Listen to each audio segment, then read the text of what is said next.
ওকে, আমরা নরমালি কিন্তু এমনি বলে থাকি যে কোনো কেক মোল্ড আউটের সিস্টেম কি একদম ঠান্ডা করে তারপর মোল্ড আউট করতে হয়, তাই না? জি sir. But swiss roll cake আমরা কি করব, গরম অবস্থায় ডিমোল্ড করতে হয়। এটা গরম অবস্থায় করতে হবে। এই বুঝতে এটা সরাই ফেলুন, ট্রেটা সরাই ফেলুন।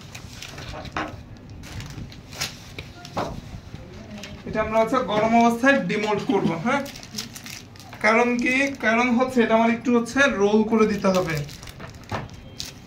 আস্তে আস্তে। এটার পেপারটা একটু করে আমি যেহেতু বেকিং পেপার দেওয়া হয়েছে সেক্ষেত্রে আমাদের তেমন কোনো ইস্যু নাই। নর্মাল পেপার দিয়ে আসলে এটা ভালো হয় না, আমাদের এখানে বেকিং পেপার ইউজ করতে হবে। হ্যাঁ, আর নর্মাল এত বড় পেপার তো আর পাওয়া যায় না। সেক্ষেত্রে আমরা কি করলাম, নিচে তো একটা বেকিং পেপার আছে, আবার উপরে আরেকটা বেকিং পেপার দিয়ে এটাকে হচ্ছে এখন উল্টে দিব আমরা।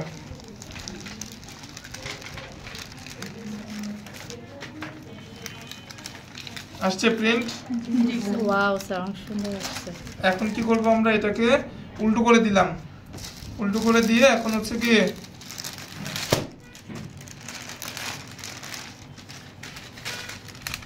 এখন কোন পাশ উপরে রাখবেন সেটা আপনার চয়েস, সেই পাশ থেকে ফোল্ড করতে হবে আর কি। এটাকে গরম অবস্থায় রোল করে দিতে হবে। হ্যাঁ, কেক কিন্তু এখন গরম। এখান থেকে আলতো হাতে এটাকে একটু টেনে ধরবেন। আমি রোল করব, আপনি আস্তে আস্তে টানবেন। হ্যাঁ, টানতে থাকেন। এই গরম অবস্থায় আমরা এটাকে এইভাবে রোল করে দিব। এই অবস্থাতে এখন এটাকে কি করব, আমরা ঠান্ডা করব। এরপরে এটার মধ্যে ক্রিম নিয়ে কাজ করব। বুঝতে পারছি? সুইস রোলের নিয়মই এটা। এখন যদি আমি হচ্ছে বাই চান্স না আমি এরকম ফোল্ড করি না, আমি এভাবেই রেখে দিছি, তখন কি হবে, গরম অবস্থায় কিন্তু কেক অনেক সফট থাকে, এটার মধ্যে ইলাস্টিক একটা ভাব আসবে।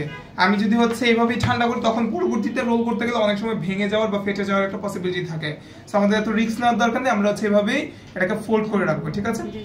ওকে, ক্লোজ।